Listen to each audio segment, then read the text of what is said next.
భయపడటం వలన వచ్చే నష్టం ఏంటో తెలుసుకుందాం. సామెతల గ్రంథము 24వ అధ్యాయము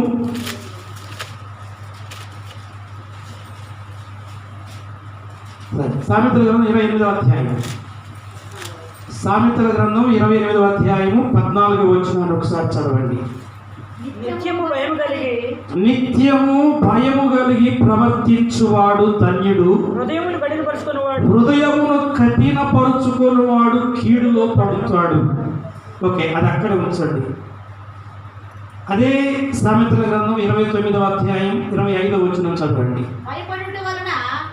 భయపడుట వలన మనుషులకు ఉరి వచ్చును, యెహోవా యందు నమ్మిక ఉంచువాడు సురక్షితముగా ఉండును. ఇప్పుడు చూడండి, భయపడుట వలన మనుషులకు ఉరి వచ్చును, యెహోవా యందు నమ్మిక ఉంచువాడు సురక్షితముగా ఉంటాడు.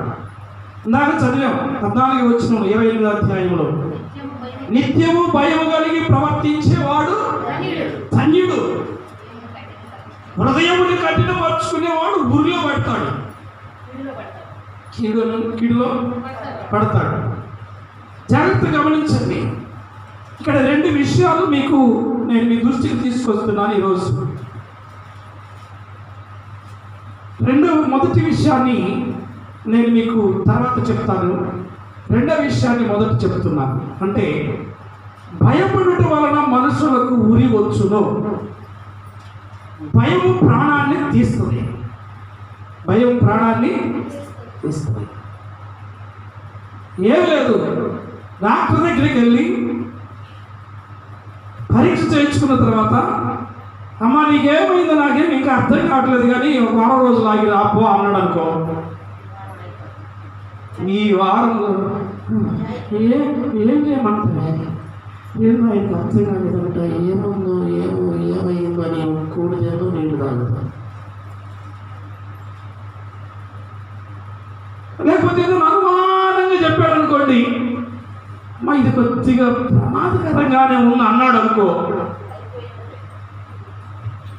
ఇంకా చూడు చెమటలు కొట్టుకొస్తాయి. దేవుని వాక్యం ఏమి చెప్తుందంటే, దేవుని పిల్లలు, దేవుని యందు నమ్మిక ఉంచిన వారు భయపడమాకండి. ప్రళయము వస్తే రాని, నాదంతా పోతే పోని, ఏది ఏమైనా కానీ నా బ్రతుకుకు నీవే ప్రధాని,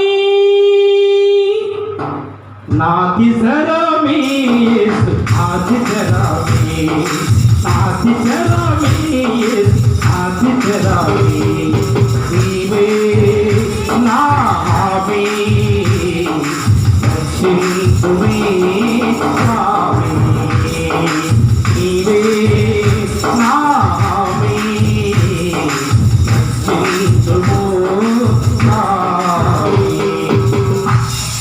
వరదలు వస్తే ఖాళీ, నాపైన పొలిపోని, వరదలు వస్తే ఖాళీ, నాపైన పొలిపోని, ఏది ఏమైనా కానీ నా బ్రతుకు నీవే ప్రధాని, నాటి చరామి యేసు, నాటి చరామి, నాటి చరామి యేసు, నాటి చరామి, నీవే నా హామీ, రక్షించుము స్వామి. హల్లెలూయా. ఏది ఏమైనా కానివ్వండి, మొన్న బాగా వానబడుతుంది, బాగా గాలి అవుతుంది, సాయంకాలం టైం అనుకుంటుంది. మా వదిన మనకు వచ్చారు సాతులో నుండి. అయితే నిజంగా నేను చాలా సిగ్గుపడ్డాను. ఎందుకు సిగ్గుపడ్డారంటే ఇన్ని రోజులు మేము ఉండి, ఇన్ని సంవత్సరాలు మేము ఉన్నా దాని గురించి పెద్ద ఆలోచించలేదు. కానీ వాళ్ళు రోడ్డు మీదకి రావడంలోనే ప్రారంభమైంది. వచ్చి మేము అక్కడ అవతల పంచలో ఆ రేకులు ఉంటే ఆడకు వచ్చి కూర్చున్నారు. చూడండి, ఉండవా పిల్లలందరూ చాలా మంది ఉన్నారు. వీళ్ళంతా బ్యాచ్ చాలా మంది వచ్చారు టైం సాయంకాలం. ఇదిగో మరి ఆ రేకులు ఆ జాగ్రత్తలు వేసుకున్న పడుతున్నాయి. పట్టుపక్క పాడి పాడి అన్నారు. అందరూ చర్చిలోకి వచ్చారు. నేను ఒక్కడిని గోలాగా కూర్చున్నాను. నాకు ఈ పాట గుర్తుకొచ్చింది. నేను రక్షించబడిన మొట్టమొదటి దినాల్లో విన్నాను ఈ పాటను. నేను ఒక దైవ సేవకుడు, ఆయన లేడు, ప్రభు నందు నిద్రించారు, దేవుడు దైవత్వంలో ఉన్నారు. ఆయన పాడేవారు చాలా గంభీర స్వరము. నాకు ఆ విషయం గుర్తుకొచ్చింది. ఎందుకు భయపడాలి? దేవునికి స్తోత్రం అనుకున్నాను. ఎందుకంటే భయపడటం వలన మనుషునికి ఉరి వస్తుందంట. మరి ముఖ్యంగా భయపడేది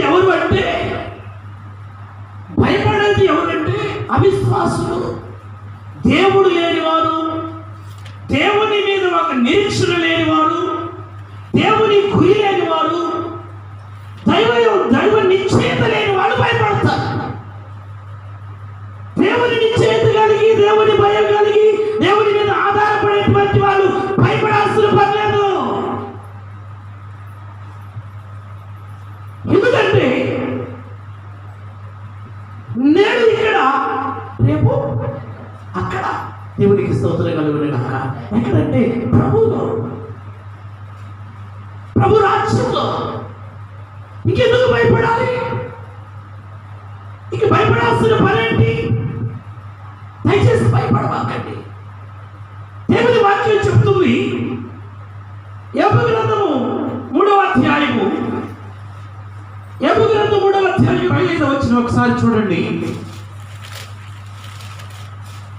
ఏది వచ్చునని నేను బహుగా భయపెడుతునో అదే నాకు సంభవించుచున్నది, నాకు భీతి పుట్టించినదే నా మీదకి వచ్చుచున్నది.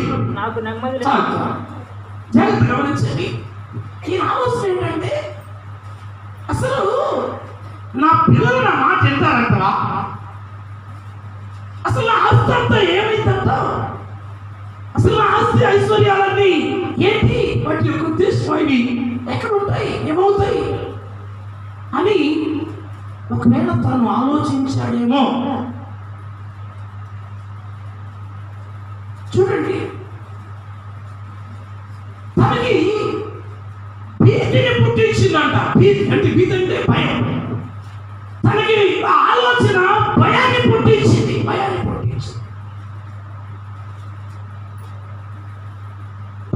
పుట్టించడం వల్ల ఆయన చెప్తున్నాడు, నాకు భీతి పుట్టించిందే నా మీదకి వచ్చుతున్నది అంటున్నాడు. దయచేసి భయపడవాకండి. దేవుని యందు నిరీక్షణ ఉంచి ధైర్యం కలిగి ముందుకు సాగడానికి ప్రయత్నించండి.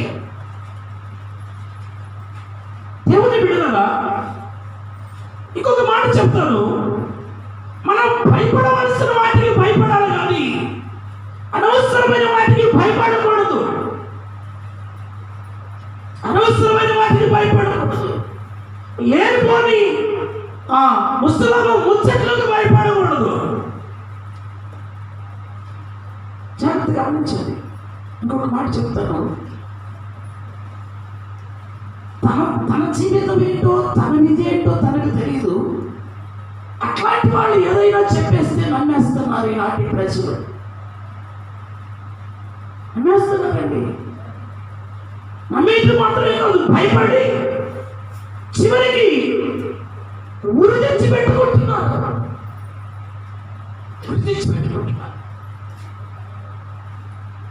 దేవుని బిడ్డలారా, ధైర్యం ధైర్యంగా దేవుని సన్నిధిలో ధైర్యంగా ఉండండి. ఎందుకంటే ఇందాక మీరు ఇక్కడ చదివారు కదా, సామెతల గ్రంథంలో 29వ అధ్యాయంలో ఏమని చదివారు? భయపడటం వలన మనుషులకు ఉరి వచ్చును, యెహోవా యందు నమ్మిక ఉంచువాడు సురక్షితముగా ఉంటాడు. గట్టిగా చెప్పబడి దేవుని నామమున మహిమపరచుదాం. హల్లెలూయా. ఏదైనా చెప్పండి, ఏదైనా ధైర్యంగా ఉండు. నీ ధైర్యమే నీ ఆరోగ్యం, నీ ధైర్యమే నీ క్షేమం, నీ ధైర్యమే నీ కుటుంబానికి ఎన్నుముక లాంటిది. అందుకని కొన్నిసార్లు కొంతమంది భయపడే వాళ్ళు చూస్తే భలే భయపడతారండు. మొన్న ఒక ఆయన చెబుతున్నాడు, బండి కేర కూర్చొని, పాస్టర్ గారు అసలు నాతో పలికే వాళ్ళు కాదు, మాట్లాడేవాళ్ళు కాదు, నేనంటే ఒక క్రూరముగా నేను చూసినట్లు చూసేవాళ్ళండి అన్నాడు. ఎందుకనయ్యా? ఏంటంటే ఏం లేదు, మన ఆలోచన అంతా ఏంటంటే నేనేదో చాలబడి చేయించాను. నేను చేయించానంట. ఈయనంటే ఈయన గురించి భయపడడానికి కారణం ఏంటంటే ఈయన చాలబడి చేయించాడని. తర్వాత ఆయన అవి అడ్డ చెప్పాడు. ఎవరు చదవడం చూసేవాడు మళ్ళీ నువ్వు భయపడితే ఎవరు వదిలిపెడతారా? సోది చెప్పామే వదిలిపెట్టట్లా. ఇప్పుడు కోడి పుంజులో కోడి పెట్టలేకపోతే పెద్ద పెద్ద ఎందుకు వదిలిపెడతారు? ఆయన అన్నాడంట చివరికి, మీ బంధువులు ఎవరో మీ మీద ప్రయోగం చేయాలా, మీకు దూరస్తులే చేశారు. అప్పటి నుంచి ఇక ఈయన మీద మళ్ళీ చూపడి అప్పుడు దాకా భయపడి ఆ వ్యక్తి మీద ఒక దురభిప్రాయం కలిగి, వారికి ఉన్న భయాన్ని బట్టి, వారు ఎదుర్కొంటున్న సమస్యలను బట్టి, వారు ఎదుర్కొంటున్నటువంటి కష్టాన్ని బట్టి, 9 గంటలకు ఫోన్ చేసావు, నీ ఇష్టం, మహిళలో చెప్తున్నా, మేమేమన్నా అనుకోండి, దేవునికి స్తోత్రం. మేము ఈ విషయం ఒప్పుకోదు, మాకు వినకపోతే ఇంటికాడ ఉండొచ్చుగా అంటది. అది దానికి నేను ఆహ్వానిస్తున్నాను.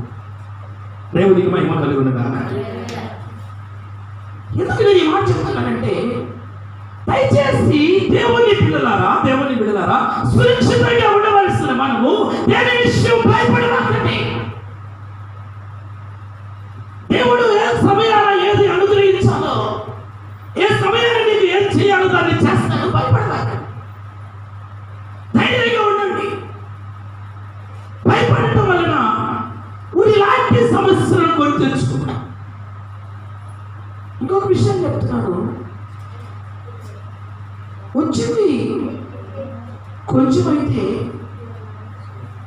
ఆ భయపడే పరిస్థితులను బట్టి మనం పెద్ద ప్రళయానికి గురైనట్లుగా మన శరీరంలో కానివ్వండి, మన ఆలోచనలో కానివ్వండి, మన తలంపులో కానివ్వండి, మన ఉద్దేశాల్లో కానివ్వండి, మన శరీరాన్ని నష్టపరిచేటువంటి ఆ ఆలోచనలు మనల్ని భయాక్రాంతులను చేస్తాయి. కాబట్టి భయపడబాకండి, దేవుడి మీద అప్పగించి. అప్పుడప్పుడు పావుల మాటగా మాకు ఏమనుకోవని చెప్తున్నాను. పాస్టర్ గారు ఏం చేయాలండి? అటు పెద్ద కొడుకు పిల్లలు, ఇటు పెద్ద కూతురు పిల్లలు, మరి ఇటు చిన్న కూతురు పిల్లలు, వీళ్ళందరూ ఉన్నంతకాలం బాగానే ఉంటారు. భయపడబాకు. దేవుడు నువ్వు ఉన్నంతకాలం నిన్ను వారికి క్షేమదాయకంగా ఉన్నట్లుగా నేను నియమించాడు. ఒకవేళ నువ్వు కాలం సాధించినా, అంటే కాలం ముగించినా, అప్పుడు కూడా ఆ స్థానంలో మరొకరిని దేవుడు నిలబెడతాడు. దేవునికి స్తోత్రం కలుగును గాక. ఎందుకంటే మనలను ఇంకొక విషయం కూడా చెప్తున్నాను నేను. ఒకవేళ నిన్నే అలా వారి జీవితానికి, వారికి క్షేమస్థితిని కలిగించడానికి నిన్నే నిలబెట్టాలనుకున్నాడు అనుకో, 120 సంవత్సరాలు పొడిగిస్తే చాలా. అప్పుడు వాళ్ళకి 50 వస్తాయి, 60 వస్తాయి. అప్పుడు ఏమవుతుంది చూడండి. అందుకని నేను చెప్తున్న మాట ఏంటంటే, తల్లి కాదు, ఆమె కాదు, మనందరం కూడా మనం ఏ విషయంలోనూ దయచేసి లోకానికి, లోక కార్యములకు, లోకంలో కలుగుతున్న వాటికి భయపడి మనం ఆందోళన చెందాల్సినటువంటి పని దేవునికి స్తోత్రం కలుగును గాక. అందుకే దేవుడు మనకు ఎల్లప్పుడూ తోడు ఏంటంట? ఎల్లప్పుడూ తోడుగా ఉన్నాడు ఆయన, నీకు తోడుగా ఉంటాడు. దయచేసి భయపడబాకు. అందుకే దేవుడు తోడుగా ఉంటాడు కనుక నువ్వు భయపడాల్సిన అవసరం లేదు. నేను రెండో మాట చెప్పాను కదా, ఒక మాటకే సమయం సరిపోతుంది, ముగిస్తున్నాను. దయచేసి మొదటి మాట ఏంటి? అనవసరమైనటువంటి వాటన్నిటికీ, లేనిపోయిన వాటన్నిటికీ, లోకంలో ఉన్న వాటికి దయచేసి భయపడబాకండి. భయపడద్దు. భయపడటం వల్ల ఊరి వస్తుంది. కాబట్టి మీకు క్షేమం చేకూర్చబడాలని నేను ప్రేమతో చెప్తున్నాను. వాటికి భయపడకండి. మరి రెండో మాటగా నేను మీకు చెప్తున్నాను. సామెతల గ్రంథం 28వ అధ్యాయము 14వ వచనం, నిత్యము భయం కలిగి ప్రవర్తించువాడు ధన్యుడు. ఏంటిదంట? నిత్యము భయము కలిగి ప్రవర్తించువాడు ధన్యుడు. ఏం కావాలయ్యా మనకంటే? నిత్యము భయము కావాలి. ఎవరికి భయము? దేవుని భయం ఉంటే ఈ టైంలో ఆరాధన జరుగుతుంది అనుకో, ఇంట్లో కూర్చొని ముచ్చట్లు చేస్తామా? దేవుని భయం ఉంటే ఆదివారం పరిశుద్ధ దినాన్ని, పరిశుద్ధంగా ఎంచవలసినటువంటి సుదినాన్ని విడిచిపెట్టి మౌనంగా కూర్చుంటావా? దేవుని భయం ఉన్నవాడు చేస్తారు ఈ పని. దేవుని భయం ఉన్న వాళ్ళు చాకులు చెప్పి వారి పనులైతే అంత అధికంగా ఎంచుకొని దేవుని పనులైతే చిన్న చూపు చూసి ఎదురేస్తారా? ఇక్కడ చూడండి, నిత్యము భయము కలిగి ప్రవర్తించువాడు ధన్యుడు. అంటే నిత్యము దేవుని భయము కలిగి ప్రవర్తించేవాడు ధన్యుడు. దేవుని భయం చూడండి, దేవుని బిడ్డలారా. ఎందుకంటే దేవుని భయం ఎందుకంటే యెహోవా యందు భయభక్తులు గల వారి ఎడల ఆయన దాచి ఉంచిన మేలు చాలా గొప్పదంట. అంటే గొప్ప మేలు పొందాలి అంటే దేవుని యందు భయభక్తులు చూపించాలి, దేవుని భయం కలిగి జీవించాలి, దేవుని భయం కలిగి బ్రతకాలి, దేవుని భయం కలిగి నడవాలి, దేవుని భయం కలిగి ముందుకు సాగాలి. చూడండి, ఈరోజు నేను మీకు ఒక మాట చెప్తాను. మనం నిర్ణయించుకున్నటువంటి మన పని మనం చేసుకోకపోతే స్త్రీలైతే యజమానునికి భయపడతారు. అలాగే యజమానులైతే స్త్రీలకి భయపడి, ఈరోజు నేను ఈ పని చేయకపోతే నా భార్య నన్ను ఏమైనా అంటదేమో, ఈరోజు నేను ఈ పని చేయకపోతే నా భర్త నన్ను ఏమైనా అంటాడేమో, నా పిల్లలు ఏమైనా అంటారేమో అని భయపడతారు. ఓకే, అయితే మరి దేవుడు ఈ పని చేయకపోతే అమ్మో దేవుడు ఏమన్నా అంటాడేమని భయపడుతున్నానా? ఈరోజు ఈ పని చేయకపోతే అయ్యో దేవుడు ఏమైనా అంటాడేమో, ఈరోజు పాస్టర్ గారు రేపు సాయంకాలం వచ్చి ప్రార్థన చేయమన్నాడు, చేయకపోతే పాస్టర్ గారు ఏమనకపోయినా ఆయనకి ఏదో ఒకటి చెప్పు. ఈరోజు పాస్టర్ గారితో సమాధానం చెప్పడానికి కూడా కొంతమంది భయపడట్లా. నేను అంటున్నాను, నీ బ్రతుకు, నీ జీవితంలో దేవుని సేవకుడికి భయపడలేదంటే ఆయనకి ఆ రెక్లెస్ అంటే ధైర్యంగా నువ్వు సమాధానం చెప్తున్నావంటే నువ్వు దేవుని కూడా అదే జవాబిస్తావని నేను అనుకుంటున్నా.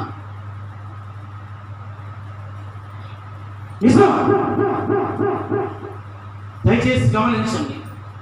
దానివల్ల ఏమవుతుందో తెలుసా? నాకేమవుతుంది? పర్లేదులే, ఏం మనసు ఇట్లాంటిది, ఏం బ్రతుకు ఇట్లాంటిది అని నేను ఒకవేళ బాధపడితే బాధపడచ్చు. ఒక పూట ఎంతసేపు ఒక పూటకు బాధపడతాను. కానీ దాన్ని బట్టి ఎంతో చింతిస్తున్న దేవుడు, ఎంతో బాధపడుతున్నటువంటి దేవుడు నాడు. దేవునికి స్తోత్రం కలుగును గాక. దయచేసి దేవుడిని బాధపరచండి, దేవుని బాధపరచండి. అందుకని నిత్యము దేవుని భయం కలిగి దేవుని మాటకు లోబడి జీవించండి. మన పితరుడైనటువంటి అబ్రాహాము దేవుని భయం కలిగి ప్రవర్తిస్తూ వచ్చాడండి. ప్రతిసారి దేవుడు చెప్పిన మాటకు లోబడి, దైవ చిత్తానికి లోబడి, దేవుని మాట, దేవుడు ఏది చెప్తే చేస్తాడండి. అందుకని దేవుడు అన్నాడు, ఇదిగో ఇందుని బట్టి నువ్వు నాకు భయపడుతున్నావని, ఇందుని బట్టి నాకు అర్థమైంది అన్నాడు. చెప్పబట్టి దేవుడు నా మరి భయపరుస్తావు. హల్లెలూయా. అంటే దేవునికి భయపడి దేవుని మాట విన్నాడు కాబట్టి దేవుడు అనుకుంటున్నాడు ఆయన గురించి ఏమనంటే, ఇందుని బట్టి నువ్వు నాకు భయపడుతున్నావయ్యా. ఎవరికి భయపడుతున్నావు? అమ్మో, చూసారా ఎంత ఎంత గొప్ప మాట చెప్పాడు. మరి మనల్ని బట్టి దేవుడు ఆ మాట చెప్పగలుగుతామా? నిన్ను బట్టి నేను ఇదిగో నువ్వు నాకు భయపడుతున్నావని నాకు అర్థమైందని దేవుడు చెప్పగలుగుతాడా? చెప్పడానికి ఆ దేవుడి మాటకు లోబడే స్వభావం ఉందా? దేవుని మాటకు లోబడితే అద్భుతాన్ని చూస్తావు. చెప్పబడి దేవుని నామాన్ని మహిమపరచండి. అబ్రాహాము గుడారం వద్ద దేవదూతలను నిలబెట్టి, అమ్మా ఈరోజు మన ఇంటికి ముగ్గురు దేవదూతలు వచ్చారు, వారికి కొంచెం చలి ఇవ్వాలనుకున్నాను, కానీ ఇంట్లో వచ్చిన తర్వాత మనసు మార్చుకొని ఆహారం పెడదాం అనుకున్నాను, కొంచెం పిండిని వెంట చేసుకుని రమ్మంటే, అవునా దేవుడి దూతలు వచ్చారా? అయ్యో దేవుడు పంపించాడు, దేవుడి మాటకు లోపడాలి, దేవుడి మాటలకు విధేయత చూపించాలని పరుగున పోయి 3 మానికల పిండి రొట్టెలు చేసుకుని వచ్చింది. చప్పడగొట్టడం ఒకసారి కృతమమ్మ దేవుడికి స్తోత్రం కలుగునుగా. అంటే ఒక్కసారి దేవుడు ఆమెలో ఏం చూశాడంటే, పెట్టిన ఆహారాన్ని కాదు, వడ్డించిన రొట్టెల్ని కాదు, ఇదిగో నేను వచ్చానని చెప్పగానే భయపడి నా కోసం పరిగెత్తుకుంటూ పోయి ఆహారాన్ని సిద్ధపరిచి తీసుకొని వచ్చింది ఆ తల్లి గర్భము ఇదిగో ఈ రీతిగా వడ్డీగా ఉండడం మంచిది కాదని దేవుడు గుర్తించి గర్భాన్ని తెచ్చాడు. ఒకసారి గట్టిగా చెప్పబట్టి దేవుడు నామని మహిమపరచండి. దేవునికి స్తోత్రం కలుగునుగా. నువ్వు దేవుని మాట విని దేవునికి భయపడితే, ఇదిగో నా బిడ్డ కుటుంబం మీదకి వస్తున్న ఈ కీడు తొలగిపోవాలి, ఎందుకంటే ఆయన నాకు భయపడుతున్నాడు, ఈ కీడు ఆ బిడ్డ ఇంటి మీదకి రాకూడదని దేవుడు తొలగించేసేయాలి. దేవునికి స్తోత్రం కలుగునుగా. ఈ పారి వాడ కట్టినప్పటి నుంచి చదువుతున్నానండి, నాకు మీకు చెప్పలేదు కదా నేను. ఏమని తెలుసా? కృష్ణ వచ్చి ఈ గోడ కట్టాడు, ఇంకొక ఆయన వచ్చి ఆ గోడ కట్టాడు, ఇంకొక ఆయన వచ్చి ఈ గోడ కట్టాడు, ఇంకొక ఆయన వచ్చి ఆ పక్క గోడ కట్టాడు. ఇప్పుడు అలా వచ్చినది అసలు భార్యకి ఇంటికి కనెక్షన్ ఉండొచ్చా? నువ్వు ఎంత త్వరగా తీసేస్తే అంత మేలు మీద. ఇప్పుడు చాలా అయితే ఆ గోడ తీసేయాల, ముందు ఇది తీసేయాలంట, ఈ గేట్ కాడి నుంచి అటు తీసేయాలి. గేట్ కాడి నుంచి అటు కూడా ఎప్పుడు ఈ అడ్డగొండ వరకే, మళ్ళీ ఈ నిలువు కాదు, దాని వరకు తీసేసేసి తడికట్ట కట్టుకో, దానికి కలవకుండా. అది అంతే ఉంటుంది. చర్చి స్లాబ్ వేసేస్తాం, దాని మీద ఇంకొక స్లాబ్ వేసేస్తాం. దేవుడికి స్తోత్రం కలుగుతుందా? అది అంతే ఉంటుంది. ఒకవేళ అప్పుడు ఏదైనా మాకు అడ్డమైతే తీస్తాం, అది కూడా అడ్డం లేకపోతే అది కూడా తీయం. ఎందుకంటే దేవుని మాటకు లోబడి నిత్యము ఆయన భయపడి ప్రవర్తిస్తే ఇవన్నీ అడ్డం ఇచ్చి ఎముకోండి పారిపాడు, ఈ పారిపాడు అర్థమండి. అమ్మో సారమ్మా, ఆ మాటనే పండు లాంటి సాగుని కనిపించింది. దేవునికి స్తోత్రం కలుగునుగా. మరి నీ సాగు ఏంటి? సండే స్కూల్లో మంచిది. చాలా దేవుని మాటకు విధేయత చూపించి దేవుని మాటను బట్టి ఆమె దేవుని మాటకు లోబడటం వలన దేవుడు శ్రేష్టమైనటువంటి కుమారుడిని ఆమెకు దయచేశాడు. దేవునికి స్తోత్రం కలుగునుగా. ఇంకొక మాట చెప్పనా? ఏలియా కేరేతు వాగు దగ్గర సమయాన్ని ముగించుకొని సారేపత్ అనేటువంటి ఊరికి వెళ్ళాడంట. నువ్వు వెళ్ళయా అని చెప్పాడంతే. ఎవరి దగ్గరికి వెళ్ళమంటావయ్యా అంటే, ఇదిగో పలానూరులో ఏ రకం ఉంది, ఆ పెద్ద డాబా కట్టింది, డబ్బులు కూడా చాలా బాగున్నాయి, ఆమె ఎన్ని రోజులైనా ఆహారం పెట్టగలదు, ఆమె దగ్గరికి వెళ్ళు. అలా ఒక పేద ఎడలా ఉంది, ఆమెకి సమృద్ధైన భోజనం లేదు, ఆమె సమృద్ధైన భోజనం లేదు. ఆ రోజుకి తిని చచ్చిపోవాలనుకున్న ఆమె దగ్గర పంపిస్తున్నాడు. మనమైతే పోతున్నాం, నేనైతే పోను.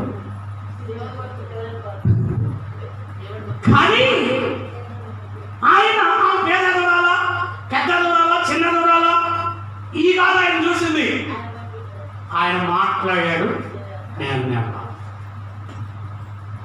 ఏంటి మామూలు బాగలేదే, ఆ పెద్ద పెట్టలేదే, ఏం బాగుంది, ఏం బాగా పెట్టుద్ది కాదు. దేవుడు బొమ్మన్నాడు అంతే. దేవుడు బొమ్మన్నాడు. పోయాడు. పోతే ఆమెది ఈయన బొమ్మనే ఏందయ్యా వచ్చామంది మాటలు కలిసి ఇంతకు ఏంటమ్మా నీ ఉద్దేశం ఏంటి, ఏం చెప్తాను ఏంటంటే ఏమి లేదయ్యా, కట్టేసుకోవడానికి నేను నా పిల్లోడు వెళ్ళాము.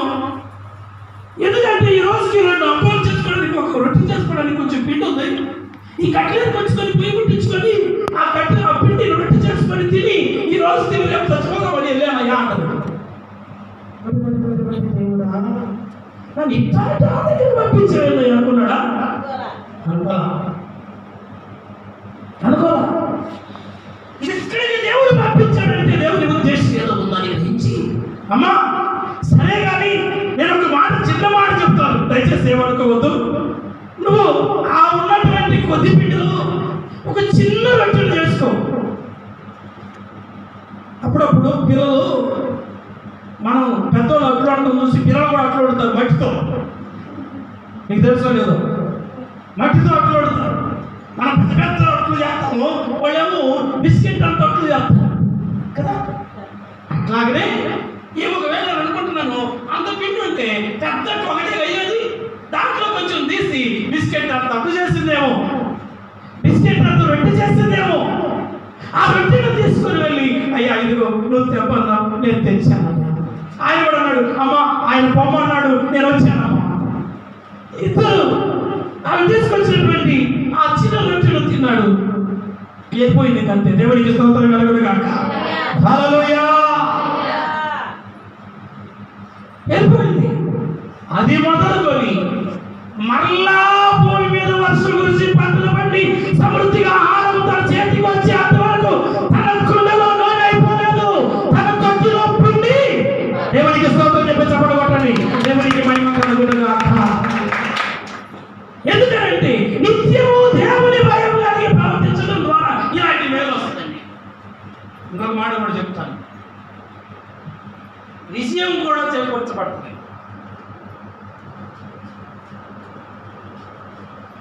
విషయం కూడా వస్తుంది. చాలా మంది నేను ఒంటరి, ఎవరు లేక ఒంటరినై అని పాడుతూ ఉంటారు కదా. అంటే ఈ పాట యొక్క ఉద్దేశం ఏంటంటే వీళ్ళు అనుకుంటారు, నా ఒంటరి బ్రతుకులు నాకు తోడెవరు అని, నా ఒంటరి బ్రతుకులు నాకు ఎవరు అని. నేను అంటున్నాను, మీలో ఒంటరైన వాడు 1000 మంది. చంద్రబాబు చెప్పు, ఈ మాట బాగా ఉపయోగిస్తుంది చంద్రబాబు. బలము లేనివాడు, ఎన్నిక లేనివాడు బలమైన చిన్నవాడు. నేను అంటున్నాను, ఒకవేళ మనం ఎన్నిక లేని మనం కావచ్చు, మనం నడిపించే దేవుడు అంత ఎన్నిక లేని వాడు ఏమీ కాదు.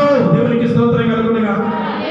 ఒకరోజు గొలియాతు మీదకి యుద్ధం చేయడానికి దావీదు అందరూ పోయారు. పోతే ఆయన అన్నం పంపించాడు దావీదు చేత తన తండ్రి. అన్నం క్యారేజ్ తీసుకొని పోయి వాళ్ళు యుద్ధంలో ఏదో మాట్లాడుకుంటున్నారు. ఏదో మాట్లాడుకుంటారుగా, అట్లాగే మాట్లాడుకుంటూ ఉంటే పౌరుషం పెరిగింది. నేను మావాడు ఏమేస్తున్నారే 10 టైంలో అంటున్నాడు. వాడంటారు ఏదో అంటున్నాడు. వాడు వీళ్ళిద్దరికి పౌరుషం పెరిగింది. చివరికి వాడు సైకిల్ వేసుకుని ఇంట్లో వస్తున్నాడు. మాకవి పురి రాజు వీళ్ళు ఎదురు కొట్టుకుంటారా ఏంటో అనిపించింది మాకు. నువ్వు ఏదో మాట్లాడుతున్నా నేను పోయి తగ్గు పెట్టుకుంటాను అంటే పౌరుషం పెరగడం కోసం చెబుతున్నాను నేను. ఈ మాట పౌరుషం పెరిగింది. చివరికి వాళ్ళు పౌరుషం కాస్త ఆగిపోయిందిలే, వాళ్ళిద్దరు కలిసి ఆటాడుకున్నారు, వెళ్ళిపోయారు. సరే, అది వేరే విషయం. నేను ఎందుకు ఈ మాట చెప్తున్నానంటే అక్కడ పౌరుషం వచ్చింది. గొలియాతు అంటున్నాడు, కేకలు పెడుతున్నాడు, ఎవరో మీ మాంసాన్ని ఆకాశ పక్షులు వేస్తా, గెద్దలు వేస్తా, వాటికి వేస్తా, వీటికి వేస్తా అంటున్నాడు. ఈ అమ్మాయిలను చూసి భయపడి వలస మీద నిలబడ్డారు. నాయన ఇది మా గాడికి వచ్చిందేమో, ఏం చేయాలి నాయన అని వచ్చారు. మీకు టైం అయిపోయింది కదా, ఓకే నాకు కూడా అయిపోయింది. వచ్చారు. వచ్చేసరికి ఈయన క్యారేజ్ పెట్టి ఇదిగో నేను వస్తున్నా అన్నాడు.